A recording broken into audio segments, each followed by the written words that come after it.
Hi, my name is Nina Randall, and today I'm going to be speaking to you about Mozart's music and if it indeed does increase brain power. I will be discussing 3 different experiments and their results. You may have heard of the Mozart effect. It's the idea that if children or even babies listen to music composed by Mozart, they will become more intelligent. It is said that classical music could possibly make children more intelligent, but when you look at the facts, we see that there are no actual long-term effects. A quick internet search reveals plenty of products that assist you in this task. Whatever your age, there are CDs and books to help you harness the power of Mozart's music. But when it comes to scientific evidence that it can make you more clever, there are no facts. The idea of the Mozart effect originated in 1991. It is one of those ideas that feels plausible. Mozart was undoubtedly a genius himself. His music is complex, and there is hope that if we listen to enough of it, a little of that intelligence might rub off on us. In the first experiment I'm going to speak about, there were 36 young adult students that took part. On 3 occasions, they were given a series of mental tasks to complete, and before each task, they listened either to 10 minutes of silence, 10 minutes of a tape of relaxation instructions, or 10 minutes of Mozart's sonata by 2 pianos in D major.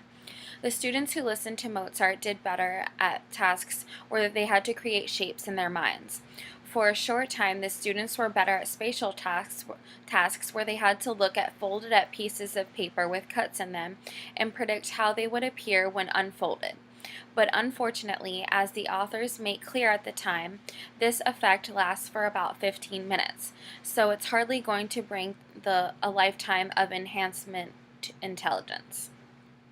In the second experiment done, participants were given one of 3 standard tests concerning abstract spatial reasoning. The subjects were exposed to 3 listening conditions: silence, non-Mozart relaxing music, and a sonata by Mozart. Using the Stanford Binet IQ test, they claim that listening to Mozart boosted the subject's spatial IQ temporarily by 8 to 9 points over the 2 listening conditions. Enjoyment or arousal simply means that if you are enjoying yourself, you will perform better at certain tasks you are given. On that note, another study showed that listening to Mozart only boosted performance on spatial temporal tasks.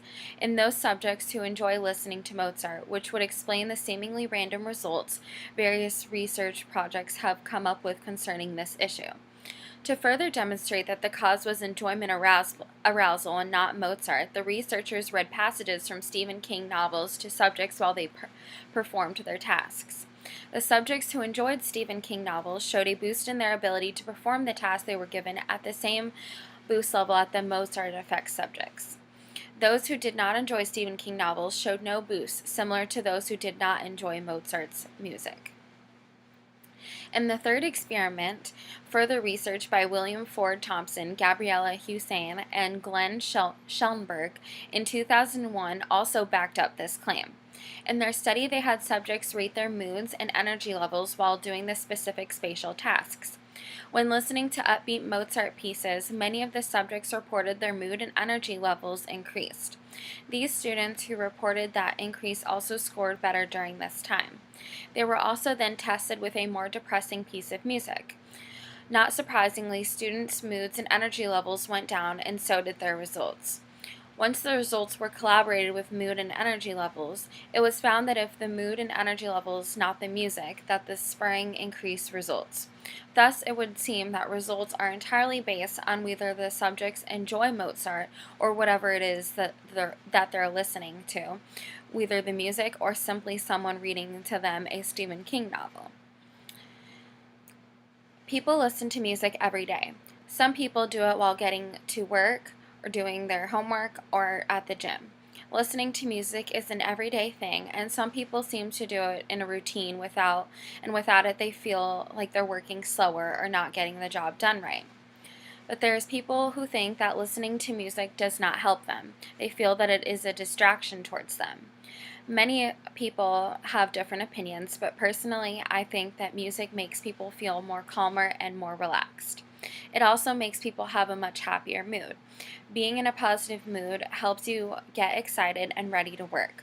I feel that music makes me work faster, and especially since of many other things easily distract me. In conclusion, as we can see from these facts here, Mozart's music has no lasting effects on brain power, and it might not even be Mozart at all. It is simply based on the listener and if they happen to be enjoying the music playing. Ultimately, it depends on the individual. Thank you.